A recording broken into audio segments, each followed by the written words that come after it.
Aleluia. Nós ouvimos aqui na última canção que quem já pisou no Santo dos Santos em outro lugar não sabe viver, né?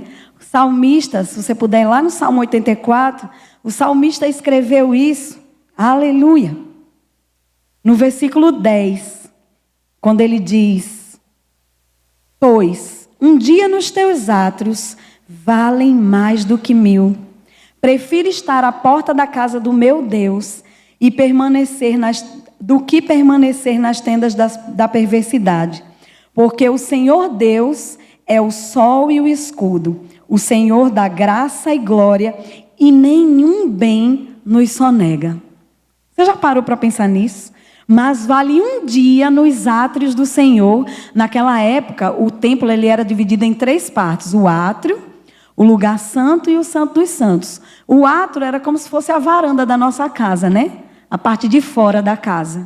E o salmista já dizia aqui que era melhor ficar do lado de fora, diante da casa de Deus, do que permanecer 1000 dias nas tendas da perversidade. Trazendo para os nossos dias, é melhor estar aqui na área da igreja, ou aqui na frente da igreja, na calçada, do que desfrutar dos manjares que estão lá fora no mundo disponíveis. Porque ele tinha consciência de que o melhor lugar, como Jess falou, é estar na presença do Senhor. Não existe lugar melhor, amados. Não existe escolha melhor do que nós estarmos nele. Porque tudo que nós temos é dele, a começar pelas nossas vidas.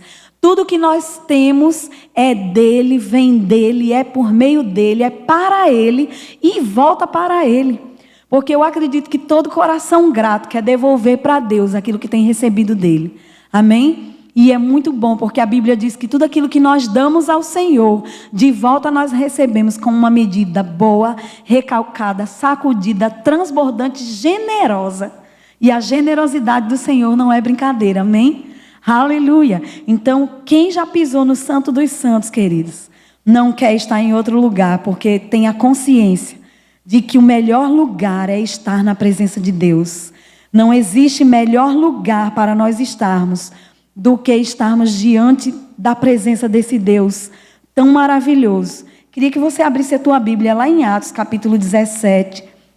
Aleluia. Como já foi dito aqui nessa noite, nosso pastor sempre tem pregado que os 2 pilares dessa igreja é o culto do domingo, onde ele cumpre o primeiro pilar, que é o ensino da palavra, amém? E o faz com muito exímio, com muita excelência. Eu tenho sido muito bem alimentada nessa igreja e eu louvo a Deus por isso.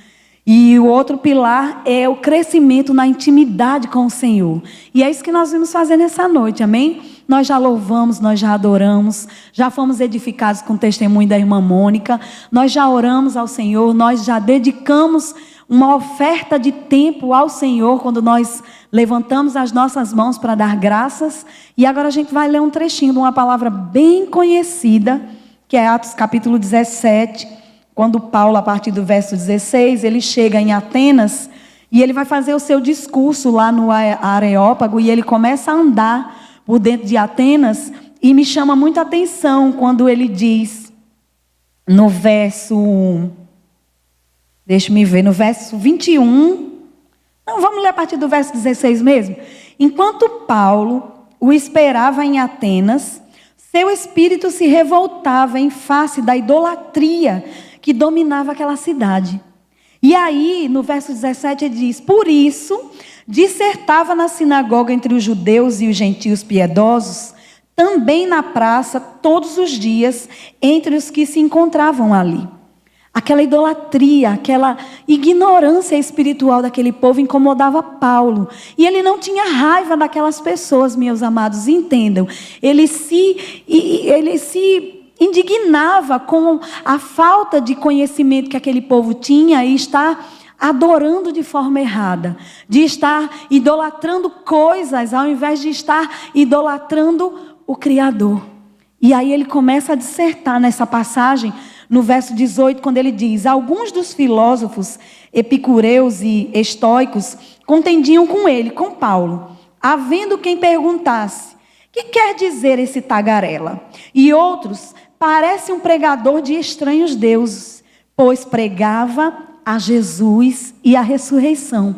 E a ignorância espiritual daquele povo era tão grande que eles não compreendiam o que Paulo dizia. Porque Paulo sabia a quem representava. Paulo sabia a respeito de quem ele estava falando. Paulo conhecia a Deus em intimidade. Né? Tirando o Duda, minha filha, que passa na rua cumprimentando, pessoal, boa noite, boa tarde, pessoal.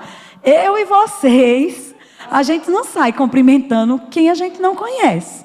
Não é isso, amados? A gente até dá um boa tarde, um bom dia, mas a gente só para conversar, para estar ao lado, para compartilhar com pessoas com quem nós temos intimidade. E o que é ter intimidade? É conhecer o outro, saber quem é o outro. Isso acontece muito com pai e filho, mãe e filha, esposo e esposa, né? Basta olhar, você, ele não está bem. Noivo, né, Judson? Jéssica não está bem. A carinha de Jéssica não está boa. Por quê? Porque ele já conhece Jéssica. Porque ele passa tempo com Jéssica. Ele dedica o tempo dele a Jéssica. Jéssica dedica a ele. Irmã Mônica está dedicando suas madrugadas à sua filha.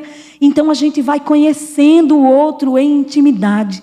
Sabe que é isso que Deus deseja de nós? Deus já nos conhece.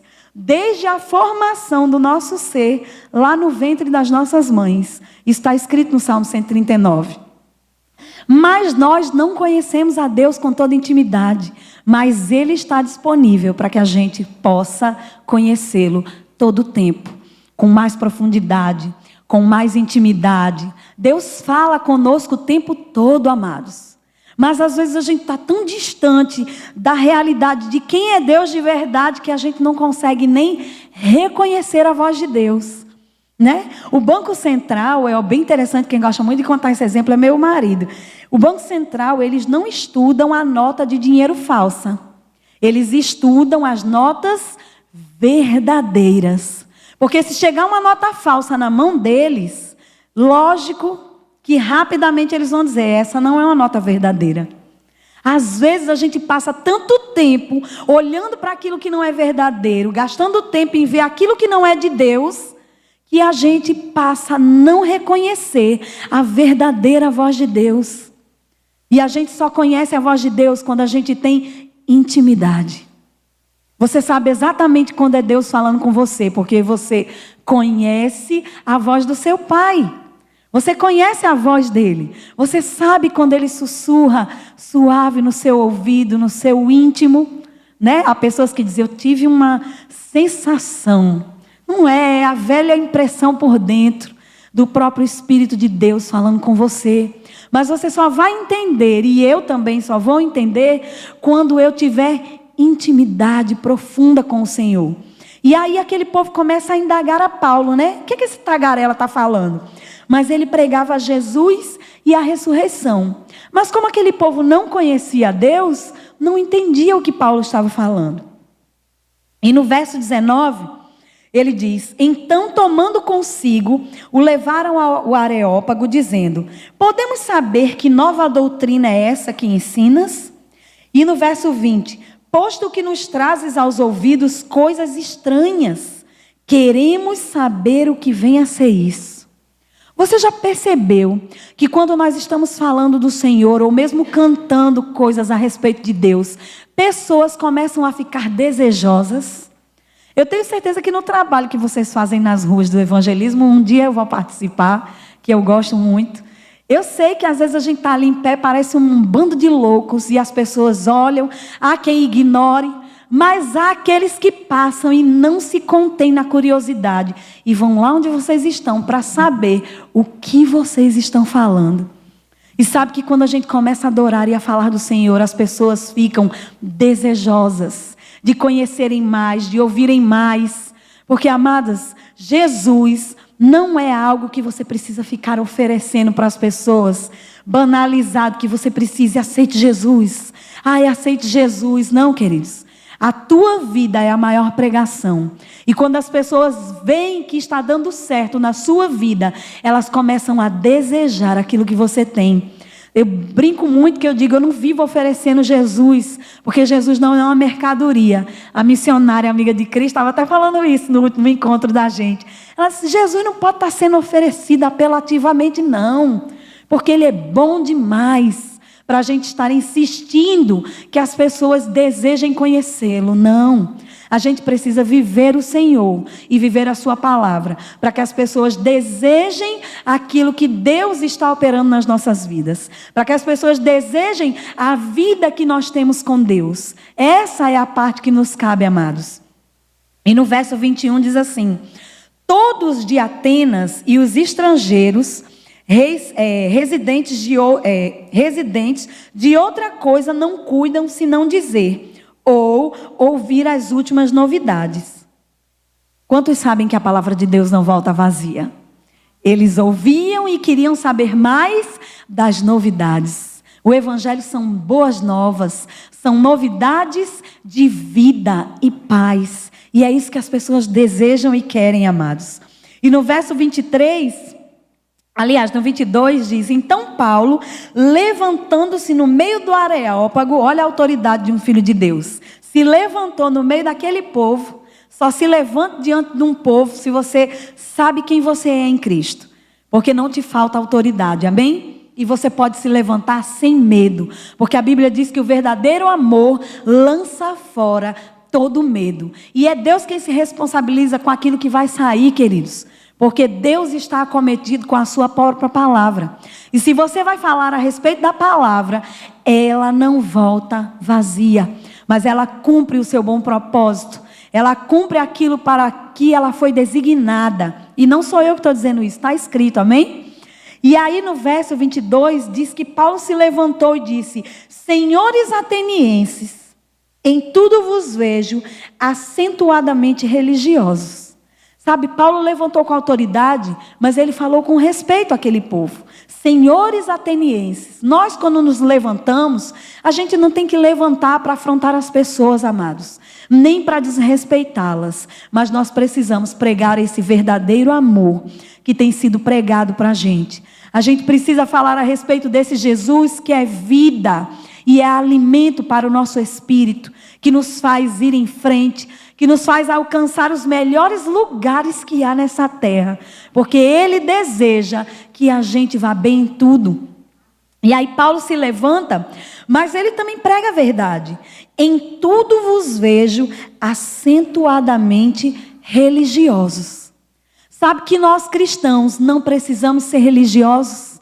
Eu ouvi de um grande homem de Deus há um tempo atrás que a religião é uma escada podre que nos oferece o caminho de Deus, mas ela às vezes está tão podre que ela não consegue que a gente chegue aos últimos degraus. Quem nos leva ao Senhor é Cristo. João capítulo 14, Jesus declara: eu sou o caminho, a verdade e a vida. Não existem vários caminhos que nos levam a Deus. Só existe um caminho chamado Jesus Cristo, Filho de Deus, que morreu e ressuscitou, que nos salvou naquela cruz e que nos deu a oportunidade de viver a própria vida de Deus, de desfrutar de todos os seus benefícios.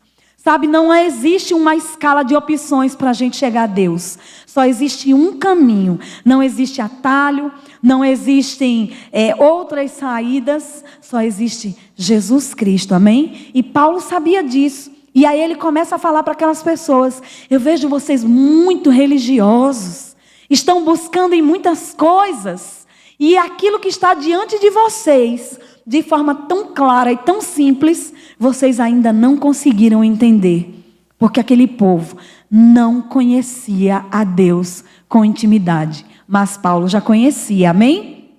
E aí, no verso 23, Paulo vai dizendo: porque passando e observando os objetos do vosso culto, eu encontrei também um altar no qual está escrito: ao Deus desconhecido. Aquele lugar era tão religioso, tão cheio de coisas. As pessoas desejavam tanto a Deus que elas buscavam em qualquer coisa. Tudo que oferecia, eles montavam um altar e colocavam. E eles eram religiosos ao ponto de não olhar para o único Deus verdadeiro, para o único caminho que poderia dar a eles tudo aquilo que eles precisavam. E aí Paulo se depara com aquela placa: ao Deus desconhecido. Mas Paulo sabia: esse é o meu Deus. Para mim ele não é desconhecido, eu sei quem ele é, porque ele me resgatou.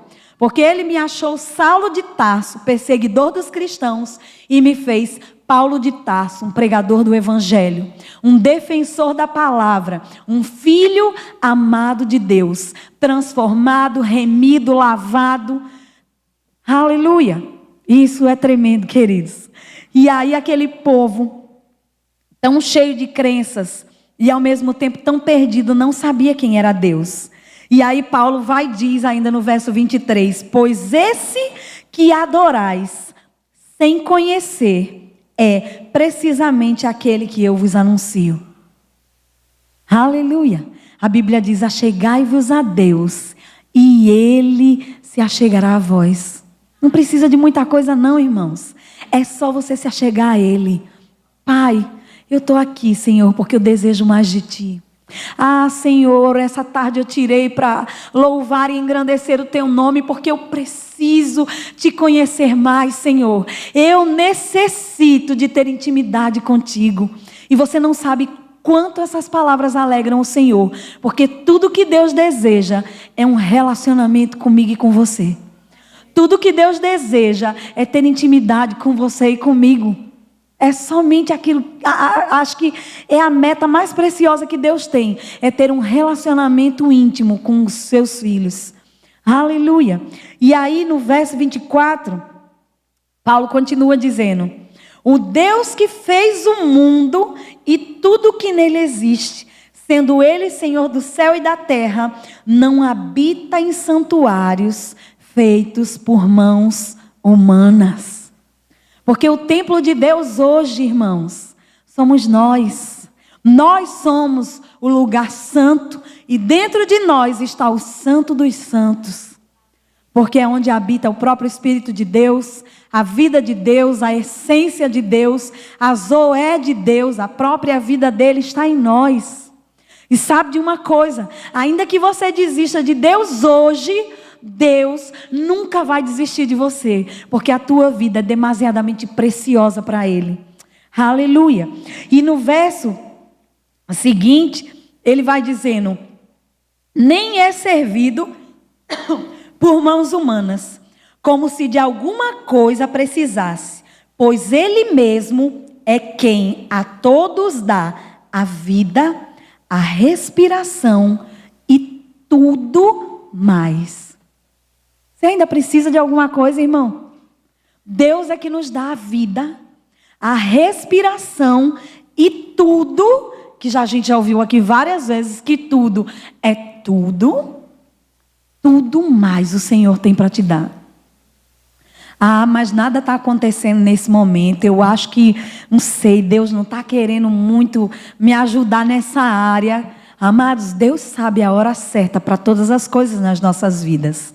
Deus sabe a ocasião oportuna e o momento certo para nos abençoar. E muitas vezes com aquilo que nós nem imaginamos, né? Quem estava aqui no dia que eu testemunhei da chegada de Duda lá com a gente, lá em casa, ouviu quando a gente disse: a gente tem 14 anos de casado, 10 anos ou mais que a gente tentava engravidar e nada acontecia. Nesses últimos anos, até uma oportunidade de fazer a fertilização in vitro de graça, a gente conseguiu, começou o tratamento, todo ano acontecia alguma coisa e a gente não chegava ao nosso objetivo final. E aí, de repente, olha para a pessoa que está do seu lado e diz assim: de repente, Deus resolveu fazer da forma dele. Sabe que a vontade de Deus é boa, agradável e perfeita. A gente planeja muitas coisas e isso é bom, irmãos. Não é pecado, não é ruim, não é contrário às coisas de Deus que a gente planeje nada não. Isso é bom. É sinal que você tem uma vida organizada, é sinal que você se preocupa com o seu futuro, não no sentido de que você está ansioso com o seu futuro, mas que você se imagina daqui a alguns anos, que você intenta coisas para a sua vida. E sabe de uma coisa? Aquilo que você intentou não chega nem perto daquilo que Deus já escreveu ao seu respeito. E aí, o que é que acontece? Esses anos todos se passaram. Um ano foi o falecimento do meu sogro, no outro eu apareci com um sintoma de uma doença, fui fazer tratamento, fiz cirurgia. Agora, por último, fiz uma outra cirurgia, tirei o rim esquerdo. Aí a médica não queria me liberar mais para o tratamento também por conta da idade avançada para ela, porque eu me sinto uma menina. Amém, irmãos. E aí, a gente já se organizando, não, vamos dar continuidade ao tratamento, o médico liberou, vamos embora. Aí chega a Duda, mais parecida do que a gente, desconheço. Quem me conhece sabe que eu falo pelos cotovelos. A menina é do mesmo jeito. Tem as mugangas do pai, está dentro de casa, quando eu olho, está fazendo as mesmas mugangas que ele, brincando, bagunçando. Quem encontra a gente diz, não, se você não disser, ninguém sabe que não nasceu de vocês. E Deus faz as coisas perfeitas, porque Deus sabe o tempo certo para nos abençoar com aquilo que vai nos fazer feliz, com aquilo que vai nos fazer bem. Mas Deus deseja que a gente tenha intimidade com Ele. E sabe, eu gosto dos versículos seguintes. Se você pular, vai para o verso 27. O versículo diz assim... Vou ler a parte B do versículo, tá certo? Bem que não está longe de cada um de nós. Porque as pessoas buscam Deus em vários lugares, né? E aí Paulo vai declarando na parte B do versículo que Deus não está longe de nós. E no verso seguinte ele responde: pois nele vivemos e nos movemos e existimos, como algum dos vossos poetas tem dito, porque dele também somos geração. Eu e você somos a geração do Senhor. Eu e você somos a herança de Deus nessa terra. Eu e você somos a continuação de Atos dos Apóstolos. João capítulo 14, Jesus diz que Ele está no Pai e o Pai está nele. Se nós estivermos nele, nós faremos sinais ainda maiores do que aqueles que Ele fez. Faremos os mesmos sinais ou coisas ainda maiores. Mas nós só vamos fazer essas coisas quando nós conhecermos a Deus de fato, em toda a sua plenitude, em toda a sua intimidade. De fato que é impossível quase a gente conhecer Deus em toda a sua plenitude, mas a gente sempre pode mergulhar mais fundo. Cada vez que a gente busca Deus, a gente pode ir mais longe, ter novas experiências. Eu vou cantar uma música hoje, amanhã eu canto a mesma canção, mas amanhã eu posso colocar todo o meu eu dentro daquilo que eu estou falando. Eu posso colocar minha alma, meu espírito e me envolver de tal forma que eu vou viver uma experiência que eu não vivenciei ontem. Porque assim é o nosso Deus. Porque aquele povo em Atenas adoravam muitas coisas, idolatravam muitos altares, muitos deuses. Mas sabe, cada um daqueles deuses que eles tinham, de escultura de madeira, de pedra, de gesso, não tem boca, não falam, não se comunicam. E o nosso Deus está vivo. Ele fala conosco através da sua palavra, nos nossos corações, através de um homem, de uma mulher de Deus que traz uma palavra de consolo, de conhecimento, de revelação. E quando você tem intimidade com o Senhor, você sabe aquilo que vem da parte dele. Você sabe quando é Deus que está falando, porque você conhece a voz do teu Deus. Como eu disse, o pessoal lá no Banco Central, eles não perdem tempo com aquilo que é genérico. Eles dedicam seu tempo e gastam tempo entendendo e conhecendo o original. E é isso que nós precisamos fazer, gastar tempo, ou melhor, investir o nosso tempo com o Deus original. O Deus desconhecido, a gente pode colocar uma placa na nossa casa. O Deus original, a quem eu conheço e me conhece melhor do que eu. Amém? Porque Deus nos conhece, irmãos. Deus sabe quem nós somos. A Bíblia diz que Ele conhece o nosso deitar e o nosso levantar, o nosso falar, o nosso agir, o nosso pensar. Ainda que a palavra não me chegou à boca, Tu já conheces bem. Aleluia! Nem os nossos pais, nem os nossos cônjuges, nem os nossos filhos nos conhecem como Deus nos conhece. E olhe que eu já declarei nessa noite que quando a gente convive com alguém, a gente conhece aquela outra pessoa, amém? A gente sabe quando o marido está chateado, quando ele está triste, quando ele está aborrecido. A gente sabe quando a filha chega em casa, né, Cláudia? Que está pensativa, preocupada com alguma coisa. Eu tenho certeza que você corre, vai lá, abraça a minha filha. Está precisando de alguma coisa? Porque já conhece o olhar do outro. Imagine Deus, o quanto nos conhece. O quanto se preocupa em querer ver que a gente caminhe bem em todas as áreas. Sabe, de certo que eu entendo que Deus não se preocupa porque Ele já conhece o nosso futuro, Ele conhece o nosso amanhã, mas eu tenho certeza que Deus fica torcendo. Ela fala comigo hoje. Não, hoje Ele vai falar comigo. Eu quero ouvir Ele dizendo aquilo que Ele precisa, né? E a gente vai fazer uma coisa e outra, passa despercebido. Ai, nem orei. Ia sentar ali para conversar com Deus, mas já está tão tarde. Mas sabe, sempre é tempo da gente sentar com Ele. Sempre é tempo da gente se achegar ao Senhor. Sempre é tempo da gente ir para perto dEle. Né? Literalmente, não no literal da palavra, mas no literal das ações. Ir para perto dEle, para o lugar de intimidade. Eu não sei qual é o seu lugar de intimidade, mas você sabe, e Deus também.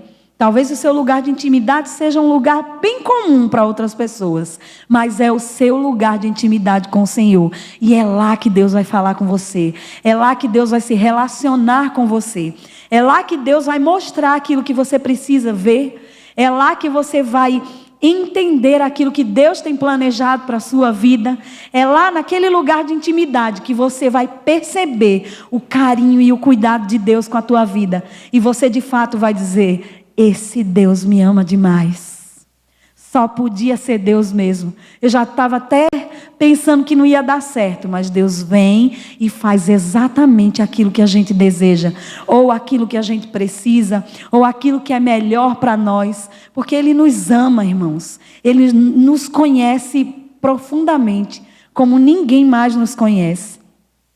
Aleluia. E o verso 29 ainda diz assim: sendo, pois, geração de Deus, não devemos pensar que a divindade é semelhante ao ouro, ou à prata, ou à pedra, trabalhados pela arte e imaginação do homem.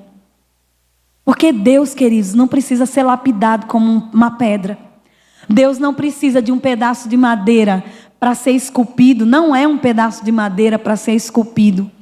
Deus não precisa dos artifícios do homem para ser perfeito em sua existência, em sua fidelidade, em sua benignidade, em sua bondade, em sua compaixão, em sua misericórdia para com as nossas vidas. Amém?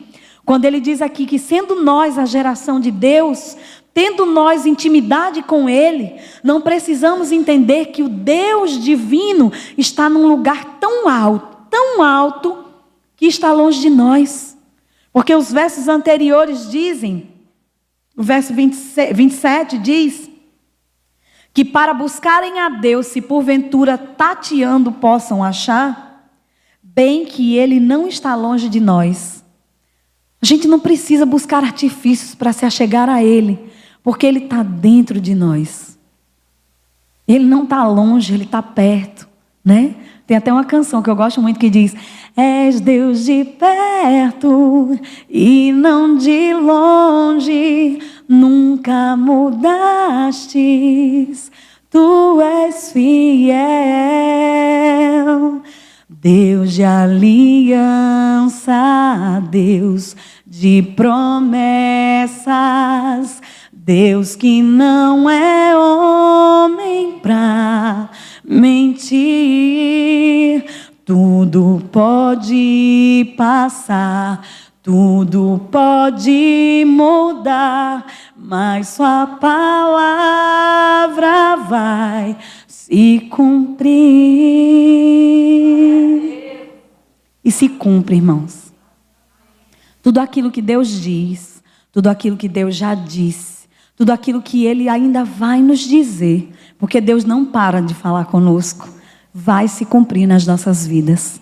Porque Ele não é homem para que minta, Porque Ele não é um Deus desconhecido nas nossas vidas. Ele é o nosso Pai, Ele é o nosso melhor amigo, Ele é aquele que nos ama, Ele é aquele que nos formou no ventre da nossa mãe, Ele é aquele que escreveu a nossa história.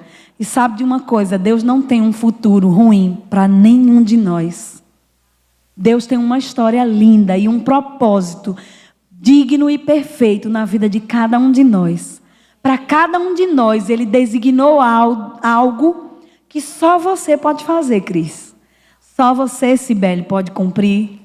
Mas sabe, se a gente se acovardar, Deus levanta outro. Mas eu sei que eu estou diante da geração de Deus nessa noite. Pessoas que vão se levantar em autoridade, como Paulo fez lá naquele Areópago, e vão abrir as suas bocas e testemunhar dos feitos de Deus.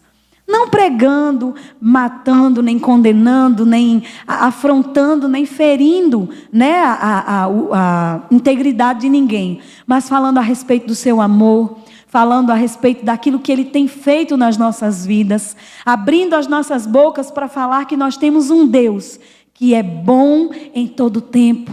Um Deus que não machuca, um Deus que não fere, um Deus que não castiga ninguém, mas um Deus que está pronto para nos acolher quando a gente se machuca, pronto para nos levantar quando a gente tropeça e cai, um Deus que está pronto para nos sacudir para frente quando as nossas forças não estão tão, arrojadas, porque esse é o nosso Deus, irmãos. E assim como Paulo, que a gente possa chegar em todas as Atenas que estão aí fora e testemunhar do Deus verdadeiro.